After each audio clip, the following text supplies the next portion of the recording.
பேராசிரியர் ராஜ்குமார், சென்னை ஹோட்டல் சங்க செயலாளர், தமிழ்நாடு வணிகர் சங்கங்களின் பேரமைப்பினுடைய தலைமைச் செயலாளர். சார் சொல்லுங்க, இப்போ என்ன பிரச்சனை நிலவுது? சிலிண்டர் கடந்த 2 நாட்களாக ஈரான் போர் பதற்றம் காரணமாக கேஸ் சப்ளை தட்டுப்பாடு இருப்பதாக செய்திகள் உலா வந்து கொண்டிருக்கின்றன. அதன் அடிப்படையில் நேற்றே மாண்புமிகு பிரதமர் அவர்களுக்கும் மத்திய உள்துறை அமைச்சர்களுக்கும் பெட்ரோலியத்துறை அமைச்சருக்கும் சென்னை ஹோட்டல் சங்கம் மற்றும் தமிழ்நாடு வணிகர் சங்க பேரமைப்பிலிருந்து கடிதங்கள் அனுப்பப்பட்டிருக்கிறது.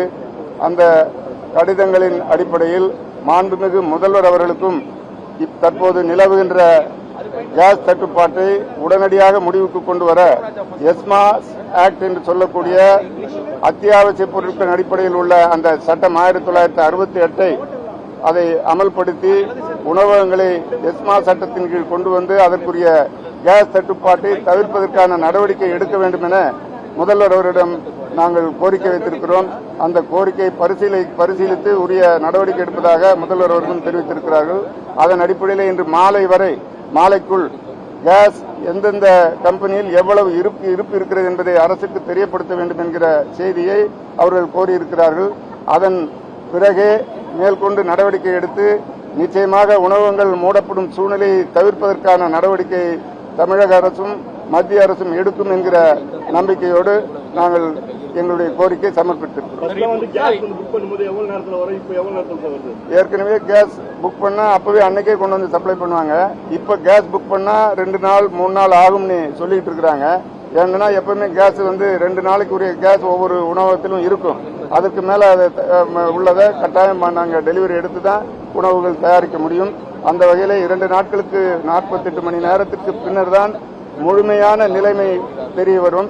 எந்த வகையிலும் உணவகங்கள் மூடப்படாத நிலை உருவாக்கப்பட வேண்டும் என்பதை தமிழ்நாடு வணிகர் சங்கங்களின் பேரமைப்பும் சென்னை ஹோட்டல் சம்பந்தம் மிகவும் அழுத்தமாக மத்திய மாநில அரசுகளுக்கு கருத்தை வலியுறுத்தி வருகிறது. மத்திய அரசு பண்ணிருக்கு. ஆனா மாநில அரசு எங்களை அதை இன்க்ளூட் பண்ணி அந்த இதுல கொண்டு வரணும். அதாவது உணவகங்களை எஸ்மா ஆக்ட் கீழே கொண்டு வந்துட்டா சப்ளை வந்து ரெகுலேட் பண்ணிருக்கோம். சென்னையை பொறுத்த வரைக்கும் வந்து வெளியூர்ல தங்கி வேலை செய்யறவங்க இந்த ஹோட்டல் வந்து சாப்பிடறவங்க அதிகமா இருக்காங்க. மொத்தத்தில் உணவகங்கள் என்பது நான் ஏற்கனவே சொன்னதை போல கம்யூனிட்டி கிச்சன்ஸ் என்று ஆங்கிலத்திலே சொல்கின்ற சமுதாய சமையல் கூடங்கள் தான். சமுதாய சமையல் கூடம் என்று சொல்கின்ற பொழுது ஒட்டுமொத்த பொதுமக்களுக்கான உணவை தயாரித்து விநியோகிக்கின்ற அந்த சேவை துறையிலே உணவகங்கள் இருக்கின்றன. ஆக சேவை சார்ந்த வணிகத்தை நாங்கள் நடத்தி கொண்டிருக்கிறோம். அதற்கு ஒரு இடையூறு என்று சொன்னால் ஒட்டுமொத்த பொதுமக்கள் பாதிக்கப்படுவார்கள் என்பதனால் மத்திய மாநில அரசுகள் விரைந்து இதில் கவனம் செலுத்தி உணவகங்கள் மூடப்படும் நிலையை தவிர்த்திட வேண்டும் என்று வலியுறுத்தினார். இப்போ மற்ற ஸ்டேட்டுடைய நிலைமை என்ன? தமிழ்நாட்டுக்கு தான் இது ஆரம்பிச்சிருக்கா? ஏற்கனவே கர்நாடக மாநிலத்தில் பெங்களூரில் இன்றையிலிருந்து உணவகங்கள் மூடப்படுவதாக செய்திகள் வெளியிட்டிருக்கிறார்கள். அதே நிலை தமிழகத்தில் உருவாகிவிடக் கூடாது என்பதற்காக முன்கூட்டியே மாண்புமிகு முதல்வர் அவர்களை இன்று சந்தித்து கோரிக்கை வைத்திருக்கிறோம். இப்போ அந்த தட்டுப்பாடு ஏற்படுதுன்னதும் எல்லா கடைகள்லயும் அதிகமா வாங்கணும் தானே நினைப்பாங்க. அது பிரச்சனையா இருக்கா? எப்படி பாருங்க? அதிகமாக வாங்கக்கூடிய சூழல் இருந்தாலும் வாங்கி அதை ஸ்டாக் செய்ய முடியாத நிலைமை அனைத்து உணவகங்களிலும் இருக்கிறது. ஏனென்றால் உணவகங்களிலே ஒட்டுமொத்தமாக சிலிண்டரை வாங்கி அடுக்கி வைக்க முடியாது, அந்த சூழல் இல்லை. சிறிய உணவகங்களில் எல்லாம் அன்றாடம் தினசரி வாங்கித்தான் பெரிய நிறுவனங்கள் கூட ஒரு குறிப்பிட்ட அளவிற்கு மேல சிலிண்டரை அங்கே ஸ்டாக் வைக்க முடியாது.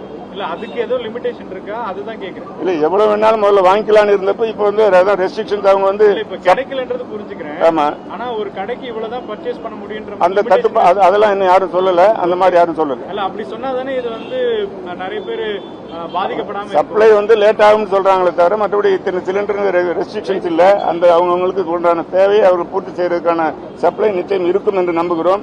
அந்த வகையில 48 மணி நேரம் கடந்தால்தான் உண்மையான நிலவரம் தெரியும். பிளாக் மார்க்கெட் எதுவும் பிளாக் மார்க்கெட்லாம் இது வரைக்கும் இல்ல.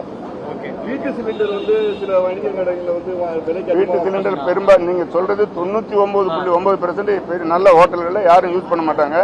ஒரு சில இந்த தெருவோர கடைகள், டீ கடைகள், இது மாதிரி இடங்கள்ல வேணா ஏதாவது தெருவோர கடைகளை தான் பெரும்பாலும் இந்த மாதிரி வீட்டு சிலிண்டர் பயன்படுத்தும் நடைமுறை இருக்கிறதே தவிர உணவகங்கள் இல்லை. விலைகள் அதிகரிக்கிறது வாய்ப்பு இருக்குது. சிலிண்டர் தட்டுப்பாடு இருக்கு. ஏற்கனவே சிலிண்டர் 150 ரூபாய் இந்த 2 நாள்ல விலை ஏற்றிருக்கிறாங்க. காரணம் தட்டுப்பாடு மட்டுமல்ல, உலகளாவிய இந்த போர் பதட்டம் காரணமாக ஷார்ட் சப்ளை என்பதை சொல்லிக் கொண்டிருக்கிறார்கள். ஏற்கனவே எங்களுடைய மாநில தலைவர் விக்ரம் ராஜா நேற்று சொன்னதை போல ட்ரம்ப் அவர்களின் நடவடிக்கை காரணமாகத்தான் இந்த பதற்றமே ஒட்டுமொத்தமாக. இல்ல இப்போ ஃபுட்டோட ரேட்ல இன்க்ரீஸ் ஆகுமா? இப்போ இல்ல ஃபுட்டோட ரேட்லாம் இதனால எனக்கு அதாவது ஒரு வருஷத்துல எப்பவோ ஒரு முறை தான் இந்த விலைவாசி ஏற்றங்கள் இருக்குமே தவிர நினைச்சபடி இன்னைக்கு ஏற்றி நாளைக்கு விற்க முடியாது. அந்த நிலைமை உணவகங்கள் எப்போதுமே இல்லை. இப்போதைக்கு ஆனா அந்த முடிவு இல்லை. இல்ல. Okay okay. சிஎம் பாத்தீங்களா என்ன சொன்னாங்க? அதான் ஒரு நடவடிக்கை எடுக்கிறதா உறுதியளிச்சிருக்காங்க. அதுக்காக தான் இன்னைக்கு கேஸ் எவ்வளவு இருப்பு இருக்கு, கம்பெனிகளில் எவ்வளவு இருப்பு இருக்குன்ற இன்னைக்கு மாலைக்குள்ள அரசினுடைய கோரிக்கை தீர்வு காணப்படும். அதுக்கப்புறம் அவங்க என்ன சொல்றாங்களோ அதை நடவடிக்கை எடுப்பாங்கன்னு நம்புறோம். இந்த ஆயில் நிறுவனங்கள்லாம் வந்து அந்த மாதிரி பிரச்சனையே இல்லைன்னு சொல்லி அறிக்கை விடுறாங்க இல்லையா? அது எப்படி? ஆயில் நிறுவனங்கள்ல அது ஜெனரலா விடுற அறிக்கை தான். உண்மையிலே உலகளாவே தட்டுப்பாடு இருக்கிறது எல்லாருக்குமே தெரியுது. அன்றாட தினசரி செய்திகள் வந்து கொண்டிருக்கிறது. காரணம் அந்த ஹோர்முஸ் கால்வாய் என்கின்ற நீரிணை அந்த ஈரான் கண்ட்ரோல்ல இருக்கு. அதை திறந்தாதான் எல்லாமே கேஸோ பெட்ரோலோ எல்லாம் வர்றதுக்கான வாய்ப்புகள் இருக்கும். ட்ரம்ப் சொல்றது போல இந்த 2-3 நாள் போர் முடிஞ்சிட்டா எல்லாமே சரியாயிடும்னு நம்பிக்கிறோம். ஹோட்டல் இப்போ இன்னைக்கு செயல்படுதா? இன்னைக்கு எல்லாம் செயல்படுது. அதான் 48 மணி நேரம் கழித்து தான் உண்மை நிலவரம் தெரிய வரும். நன்றி.